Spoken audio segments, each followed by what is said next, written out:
Keith paints.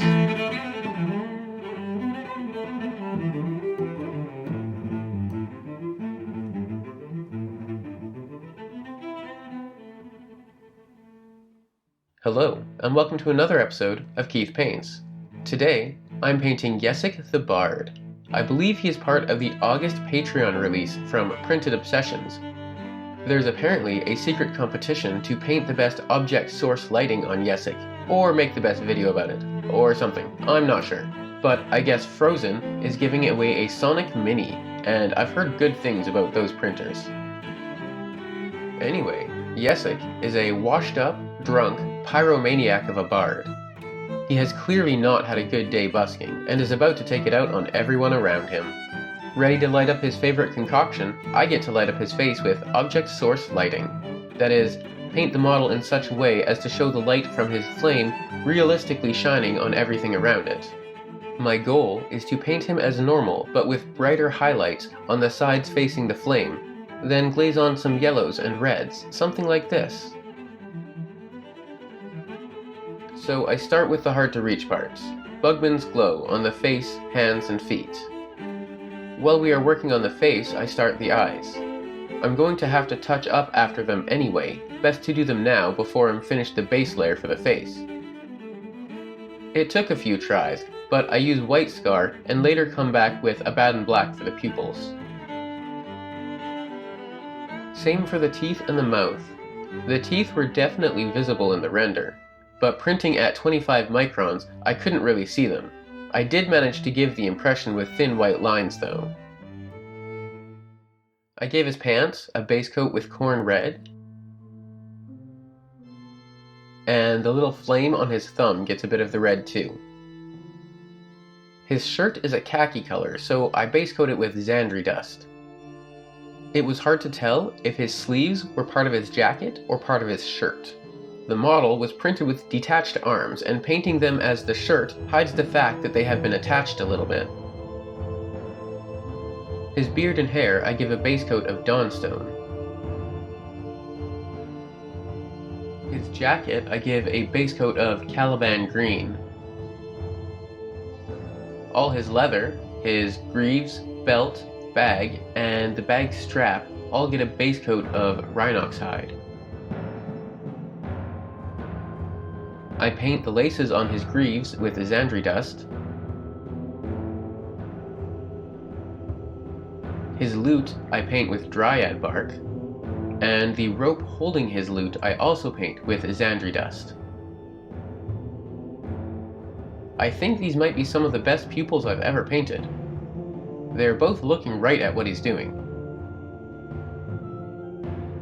This mini's going pretty well so far. His belt and any other metal bits I could find I paint with Leadbelcher or Retributor armor.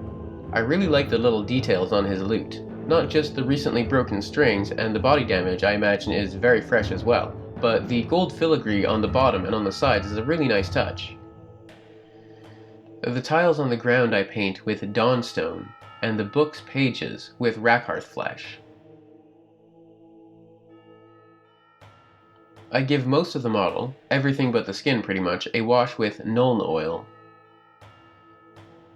And now it's time for my favorite part, cross-hatching cloth. I've been working on this for a few models now, and I was happy to continue on this fellow's rags. His chest was unfortunately kind of hard to hatch properly, possibly why his arms print separately. But I did my best to get more lightness there than on the rest of the model, as that is where his flame will shine the brightest.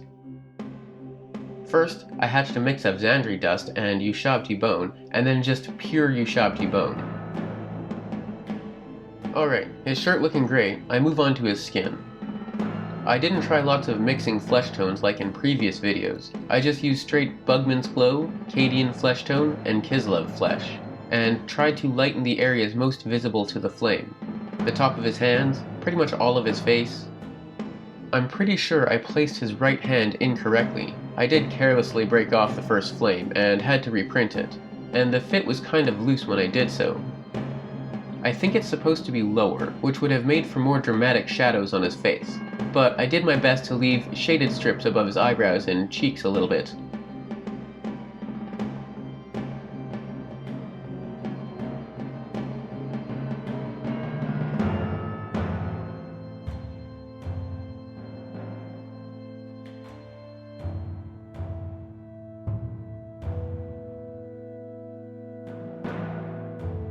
I do my best to hatch some texture onto his pants with Evil Sun's Scarlet. They're not the easiest to get at with other things already painted, and they're nowhere near the focus of this piece, so I don't bother giving them too much detail. And now, for round 2 with the green jacket. I wasn't completely satisfied with my dwarf's green jacket. This time, I used Caliban green, then mixed it with some Death Guard green to start hatching. I wanted to do more layers, but I didn't want the back of his jacket to be super bright, so I only did one more layer with pure Death Guard green. I'm really thrilled with how this looks, and will definitely try it again in the future, but not on the raggedy jacket of a model with object source lighting on the other side, which I'll get into in a second. But can we stop and appreciate this for a moment? This is probably the nicest mini I've ever painted, and I'm going to destroy it. I begin by glazing on Cassandora Yellow, all the spots that I think will be hit by the flame's light. This is looking alright, I guess, but I noticed I hadn't shaded his hair, so I stopped to do that. I actually really like what I did with his hair, hatching down the raised parts diagonally like that. Looking at it now, that yellow doesn't look too bad. I didn't think so at the time though, and for some reason I decided to keep glazing on darker colors around the edges, Evil Sun Scarlet specifically. I thinned it with some Lamian medium so it would be transparent. I wanted just a little bit around the edges, but it ended up being a lot. The last thing I have to paint is all of his bottles. I tried to give them volume by painting horizontal lines on them regardless of the bottle's orientation, using Warpstone Glow over the green. I realized I hadn't glazed anything on the rag hanging out of his bottle, which should probably be the brightest piece of cloth, so I did. Then, not knowing when to quit, I made the rest of his shirt even worse. Why am I doing this? I mixed a little white into the Warpstone Glow to try and highlight the bottles. It worked okay. The other bottles are Macragge Blue and Caligar Blue. And I'm glazing his shirt again. I guess it all has to look equally bad, I suppose. Can't have it being inconsistent. Okay, it's over. Final thoughts? Oof. If you look at him from arm's distance, it isn't too bad, I guess. Or from the right angle. Heck, from the back, it's still one of the best minis I've ever painted.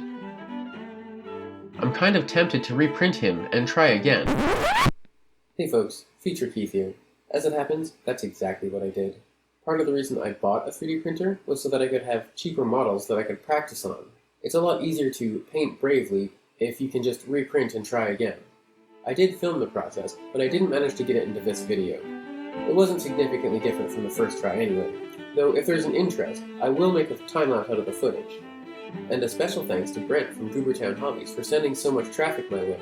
Welcome to all the new subscribers, and hopefully you enjoyed the video.